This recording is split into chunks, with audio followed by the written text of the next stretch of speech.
C'est hyper intéressant de constater à quel point dans notre business de manière générale, et pour l'avoir expérimenté moi-même et pour le voir aussi beaucoup avec les femmes que j'accompagne, c'est passionnant d'ailleurs parce que à chaque fois que j'accompagne une nouvelle personne, je me rends compte à quel point ça ouvre une perspective immense. Et il y a une forme de protection de l'entrepreneur qui, de manière un petit peu sous-jacente et un petit peu secrète, vient très généralement et très souvent s'immiscer dans nos créations et dans notre entreprise.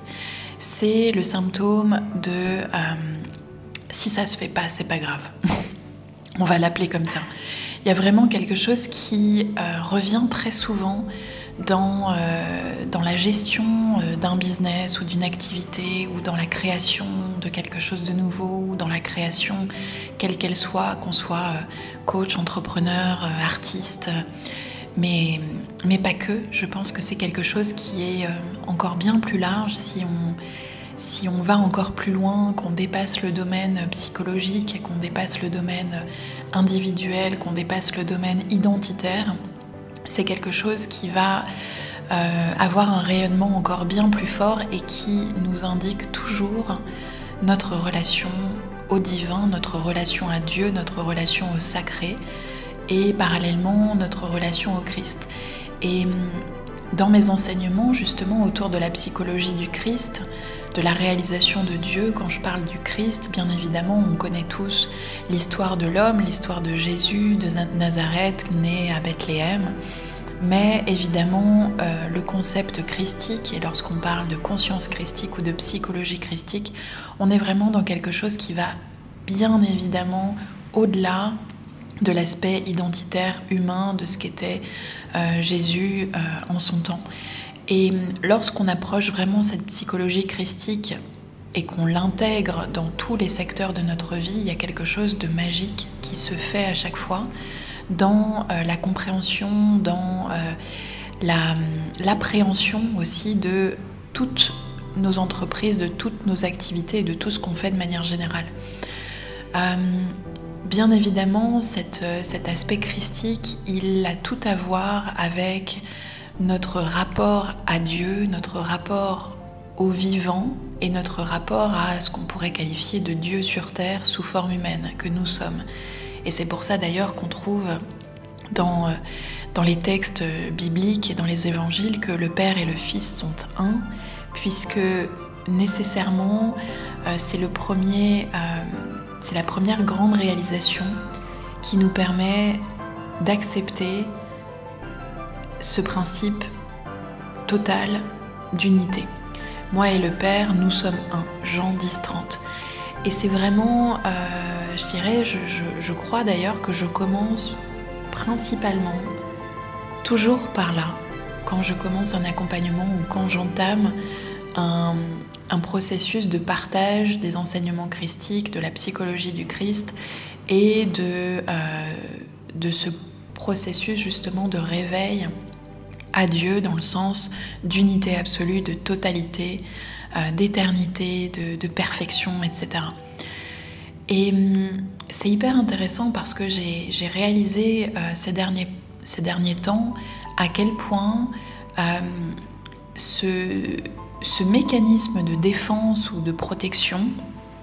qui était très très ancré en l'humain et principalement dans les femmes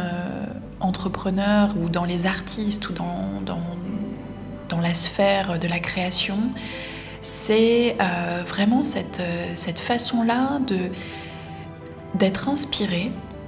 de lancer quelque chose, de créer quelque chose, de commencer à créer une œuvre, un programme, de commencer à vraiment se laisser, porter par le processus de création. Et en plein process presque, ou alors après la fin du processus de création lui-même, lorsqu'il vient le moment de présenter cette œuvre au monde, d'en faire justement d'en faire cadeau ou de la présenter depuis notre espace et de l'offrir, il y a souvent ce mécanisme de protection qui vient s'immiscer et qui n'est pas toujours très visible, parce que ça peut passer pour, je dirais, une forme de détachement ou de non-attente, ou dans le jargon spirituel, on pourrait se dire que non, c'est bon, je suis détachée de tout résultat, je prépare quelque chose, je fais quelque chose, je le lance au monde, j'envoie une bouteille à la mer, et puis peu importe si cette bouteille est récupérée ou n'est pas récupérée. Et c'est hyper intéressant parce que c'est comme faire la moitié du travail. C'est comme si le processus de création lui-même n'était pas complet, parce que dans ce processus de création vient forcément le moment où cette création sera donnée, partagée, envoyée. Et c'est vraiment les deux côtés d'une pièce. La création elle-même existe dans le but d'être expérimentée, d'être vécue. Sous la forme humaine, on l'expérimente dans toutes nos différentes sphères, même si Dieu, sous forme humaine, est dans plein de formes différentes, partout, tout le temps, en même temps. Mais cette création que nous sommes sur Terre, qui provient de l'esprit, est aussi là pour expérimenter cette offrande, cette ouverture. On est là pour faire aussi l'expérience de cette création. La création, le créateur faisant l'expérience de sa création. Et je reviens un petit peu sur cette phrase que j'entends beaucoup, qui est d'ailleurs faussement désintéressée, ou qui peut être simplement je fais, je crée, et puis peu importe si ça plaît, et peu importe si ça résonne pour les gens, l'important c'est de faire. Et moi j'ai moi-même eu beaucoup cette réflexion dans ce que j'entreprenais, en me disant l'important c'est de créer, j'envoie et je verrai ce qui tombe. Et encore une fois, c'est vraiment aller aux 50% de cette création. C'est commencer et finalement presque se rétracter sur la façon dont cette création va être mise au monde. Et ce qui est assez intéressant, c'est que ces derniers jours, j'ai lancé un nouveau programme vraiment très puissant, très dense, qui s'appuie littéralement sur ma propre expérience de Dieu et du réveil au Christ que j'ai vécu un petit peu avant de tomber enceinte de ma fille Eden. Et tout fait sens. Et je me suis d'ailleurs réveillée cette nuit en me disant,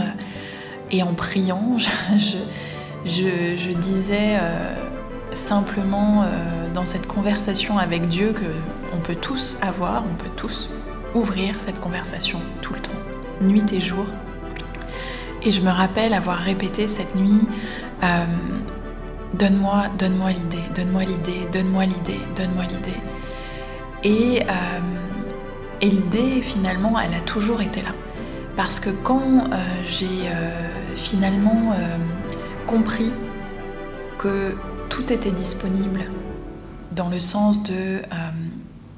je cherchais une idée, alors que cette idée avait toujours été présente ces dernières années, puisque mon enseignement, mes transmissions reposent sur cette expérience complète et totale de Dieu que je peux maintenant retranscrire sous forme de mots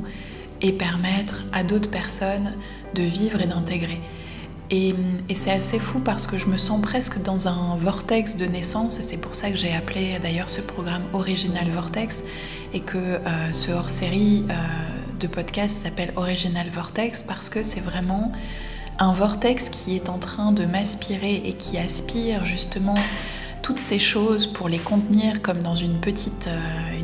boule d'énergie, pour pouvoir les retranscrire sous une forme absolue et totale. Et simplement, j'ai réalisé qu'il n'y avait rien d'autre à dire, rien d'autre à transmettre que cette matière brute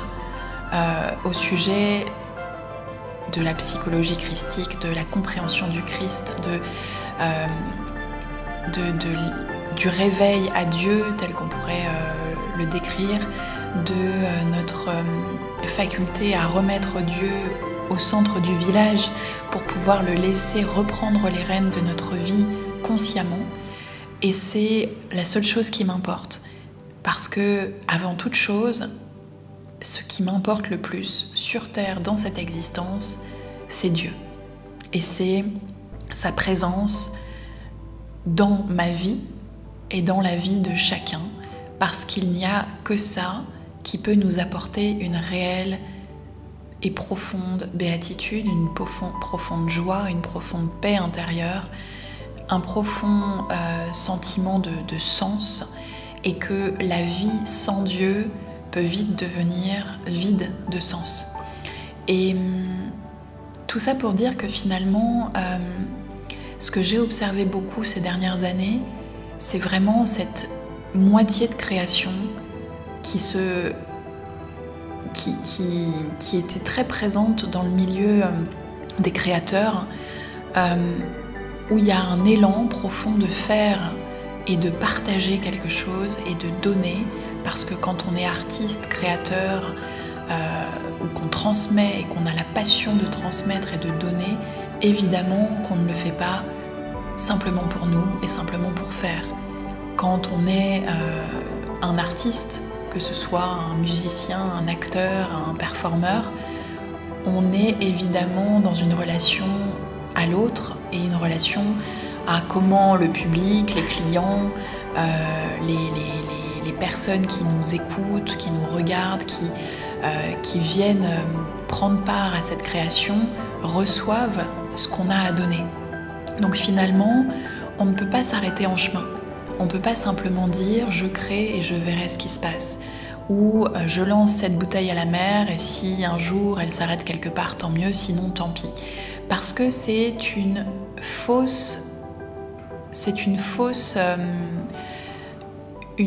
un faux désintéressement, c'est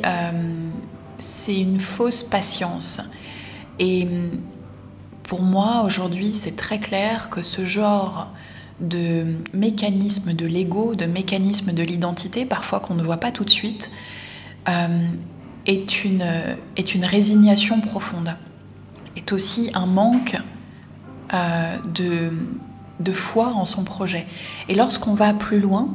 dans le domaine métaphysique et dans le domaine spirituel,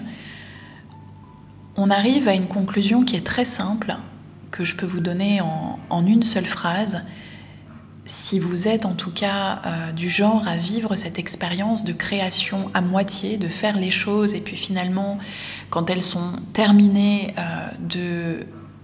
presque ne plus vous soucier de ce qui va se passer, mais dans le sens de résignation, de vous résigner à finalement peut-être que personne ne m'écoutera, peut-être que personne ne va aimer ce que j'ai fait, peut-être que personne n'aura d'intérêt pour mon travail, peut-être que personne n'aura d'intérêt pour ma création. Vous êtes dans un rejet de l'expérience totale que Dieu génère pour vous. C'est littéralement dire à Dieu que sa création ne mérite pas d'être reçue et d'exister.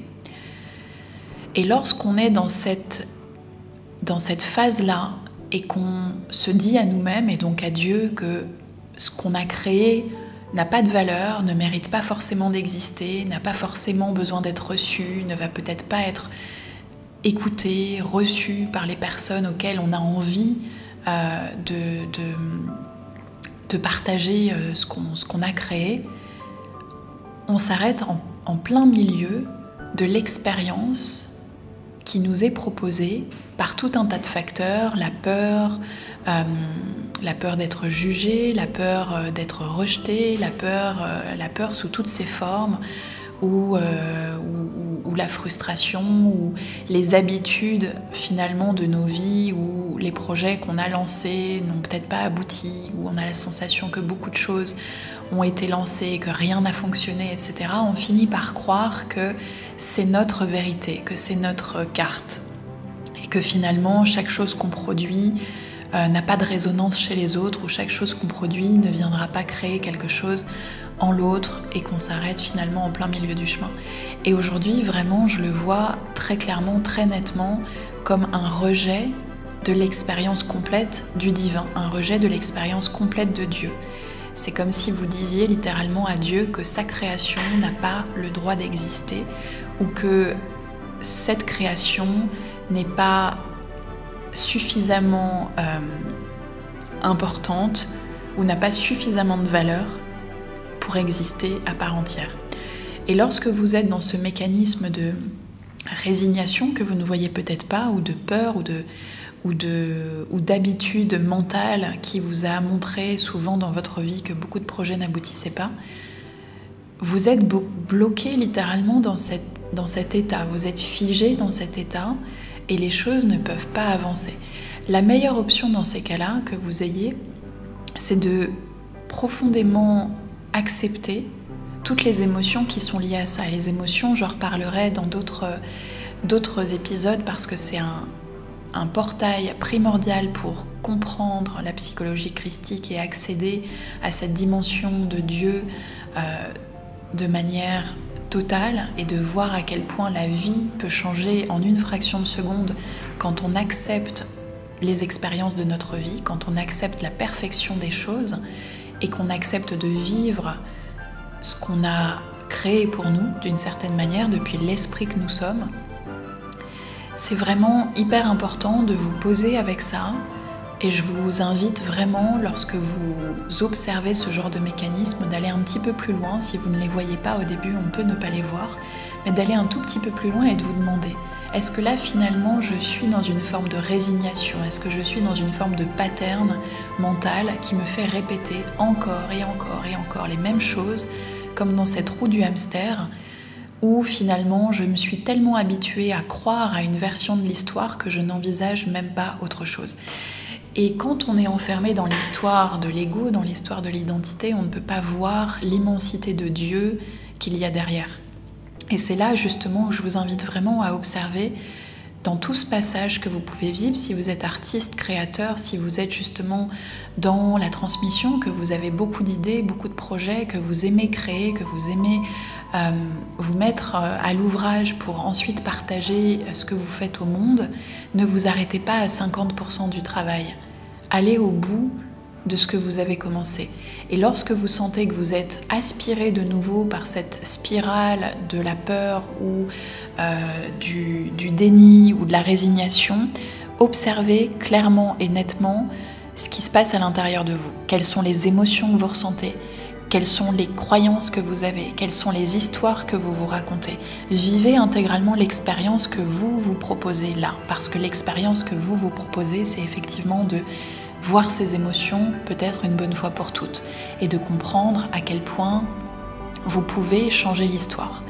Et c'est hyper intéressant pour terminer ce partage que je voulais vous faire aujourd'hui. J'accompagne des femmes passionnantes en mentorat. Elles sont toutes très différentes avec des aspirations et des créations très différentes. Et finalement, c'est hyper important d'aller voir tout ce qui se passe à l'intérieur de nous dans ces moments-là. Et la question d'une des femmes que j'accompagne aujourd'hui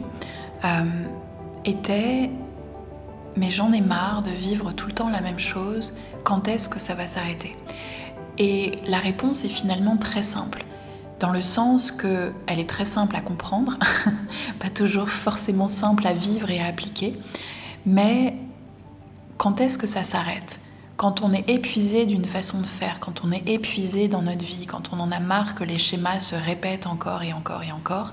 quand est-ce que ça s'arrête? Littéralement quand on le décide.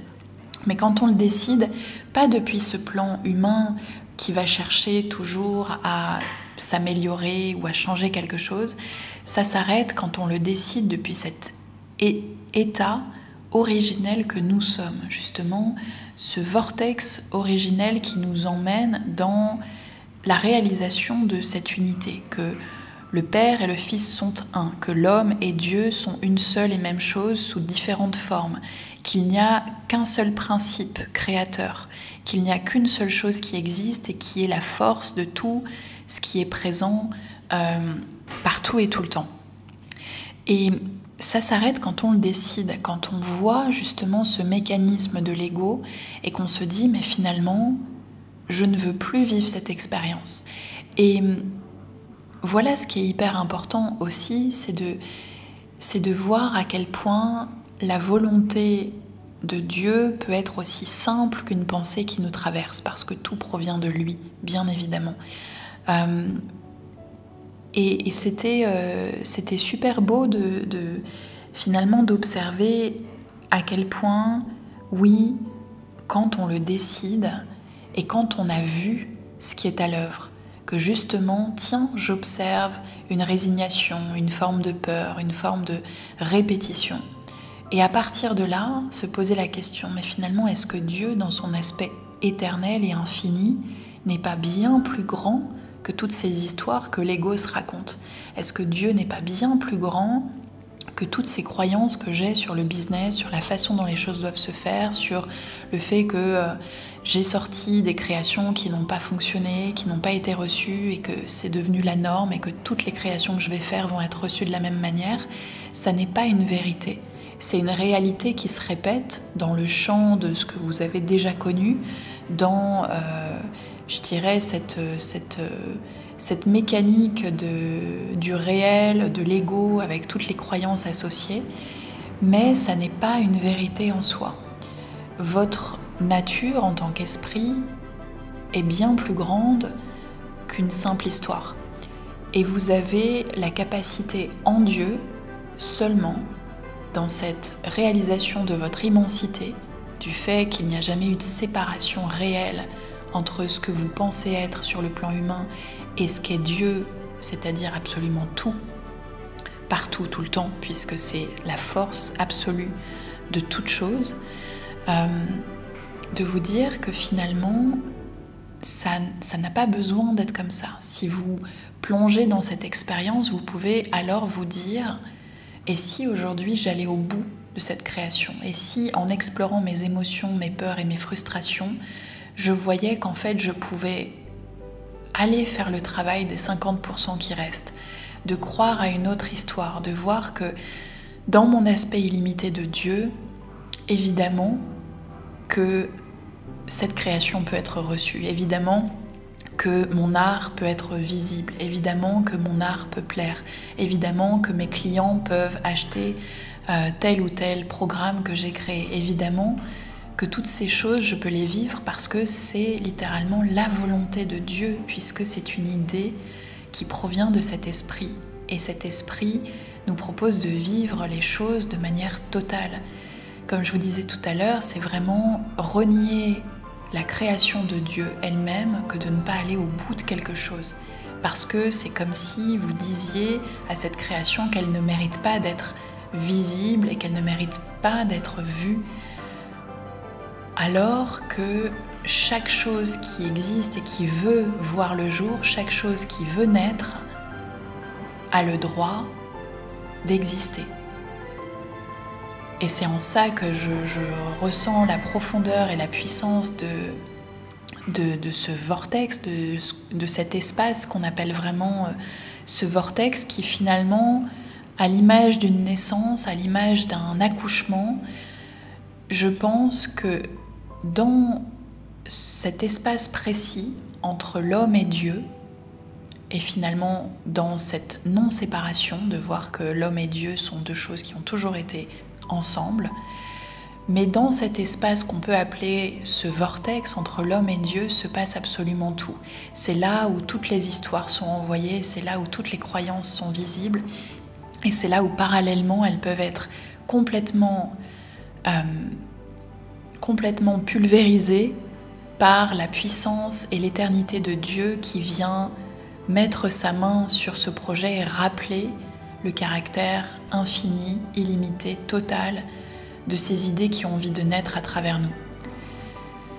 Donc allez au bout de votre processus de création, parce que dans le processus de création, il n'y a pas que la création. Il y a le fait de lâcher la création et d'accoucher et de donner au monde, exactement de la même manière qu'un accouchement pour une femme et pour la venue au monde de la chair de votre chair. Parce que Un bébé, un enfant n'est pas fait pour rester dans le ventre de sa mère, il est fait pour être expulsé, projeté dans la vie, projeté dans le réel, projeté dans l'expérience. Et c'est pareil avec votre création. Elle est faite pour être projetée dans l'expérience, être vue, être reçue et vivre finalement sa propre vie, absolument illimitée en Dieu quand vous êtes connecté à cette vision-là, ou limitée quand vous êtes dans des histoires que vous vous racontez depuis l'ego. Merci pour votre écoute. Si vous avez aimé cet épisode, vous pouvez me suivre sur les réseaux sociaux, principalement sur Mel de Bontemps sur Instagram et mon site web meldebontemps.com. Vous pouvez bien sûr vous abonner à cette chaîne YouTube, ce podcast. Je vais continuer de partager quelques épisodes hors série sur ce sujet qui est passionnant, qui nous permettra d'aller à la croisée des chemins entre business, création, psychologie christique, naissance, réalisation de Dieu, métaphysique, transpersonnelle, etc. Tous ces sujets qui me passionnent et qui sont, à mon sens, extrêmement intéressants à aborder aujourd'hui dans notre société. Merci encore pour votre écoute et à très bientôt.